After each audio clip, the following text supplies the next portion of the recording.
জয় শ্রীরাম, জয় হনুমান, জয় সীতারাম। আজকে চলুন জেনে নিই হনুমান চল্লিশা পাঠ করার সঠিক নিয়মগুলি। আমরা সকলেই হনুমান চল্লিশা পাঠ করি, কিন্তু এই পাঠের কতগুলি নির্দিষ্ট নিয়ম আছে, যেগুলো হয়তো আমরা অনেকেই জানি না, আর সেগুলো না মেনেই আমরা পাঠ করি, আর তার কোনো ফল আমরা পাই না।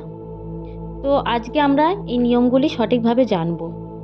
প্রথমেই বলি, স্নান করে শুদ্ধ বস্ত্র পরে হনুমান চল্লিশা পাঠ করতে হয়।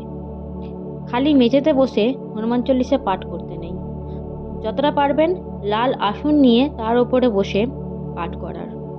হনুমানজিকে লাল একটা কাপড়ের বস্ত্রের ওপর বসাতে হয়, সেটি ফটো হোক বা মূর্তি হোক, যেটাই হোক। হনুমান চল্লিশা পাঠ করার সময় লাল বস্ত্র পরিধান করে পাঠ করবেন।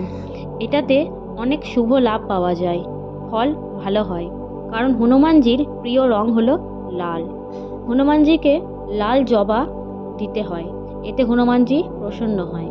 লাল যে কোনো ফুল হনুমানজির প্রিয়। হনুমানজিকে প্রসাদ হিসাবে লাড্ডু, কলা, বেসনের লাড্ডু এগুলো দিতে পারেন, এগুলো হনুমানজির প্রিয়। হনুমান চল্লিশা পাঠ করার সময় অথবা হনুমানজিকে পুজো করার সময় একটি চামেলি তেল বা সর্ষের তেলের প্রদীপ জ্বালাবেন, এটি অত্যন্ত শুভ। হনুমানজি ব্রহ্মচারী, তাই হনুমানজিকে আমরা ভাই অথবা বাবা হিসাবে পুজো করে থাকি। এইভাবে সকল নিয়ম পালন করে যদি পুজো করা হয়, হনুমানজি আপনার কথা শুনবেই।